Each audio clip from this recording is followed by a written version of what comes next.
Қайырлы күн, достар. Бүгін сіздермен осындай мини пиццалар жасаймыз. Дәмі өте керемет болып шығады.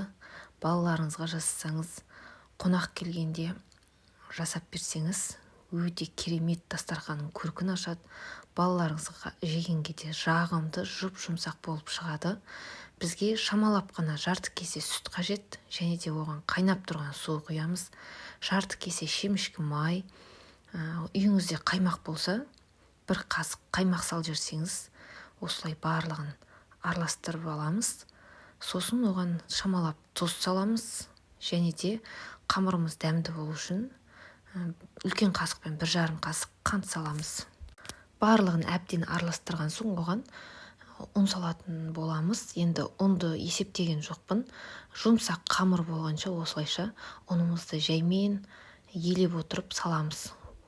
Ұнымыздың үстіне дрожжамыз салып, осылай араластырамыз.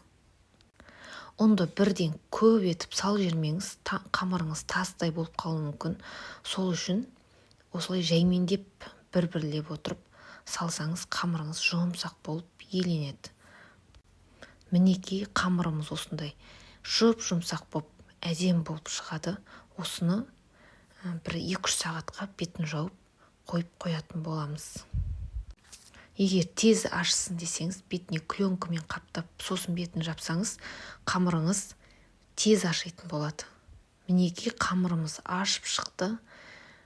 Өте жұмсақ, енді әдемі қамыр болып шықты. Осыны мини пицца жасағыңыз келсе, мини пицца жасаңыз, болмаса үлкен 2 пицца жасасаңыз да, үлкен 2 пицца шығатын тестадан. Мен балалар жегенге кішігірім пиццалар жасағым келді. Осылайша қамырды көз мөлшерімен бірдей етіп бөліп алдым. Осылайша қамырды орташа көлемде домалақ етіп бөліп алдым. Осылайша домалақ етіп күлше жасап аламыз. Ол күлшелерді дайын болған соң табамызға пергамент бумагасын төсеп, күлшелерімізді қойып шығамыз. Көп уақыт ұстауға болмайды. Әрі кетсе 15 минут қойып қойсақ, қамырымыз көтеріліп, әдемі болып шығады. Осылайша қолымызбен жайып дайындап қоямыз. Осы жерде егер пиццам шамалы жұқалау болсын десеңіз, ол кезде қамырды аз мөлшерде аласыз.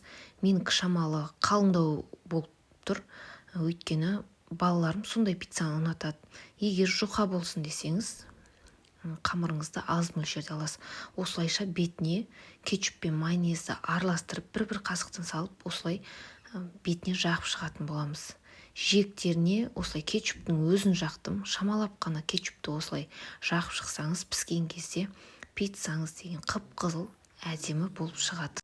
Егер үйіңізде кетчуп болмаса, шамалы томат алып, оған 1-2 қасық су құйып, араластырып жіберіп жағып шықсаңыз да, пиццаңыз қып-қызыл әдемі болып шығады.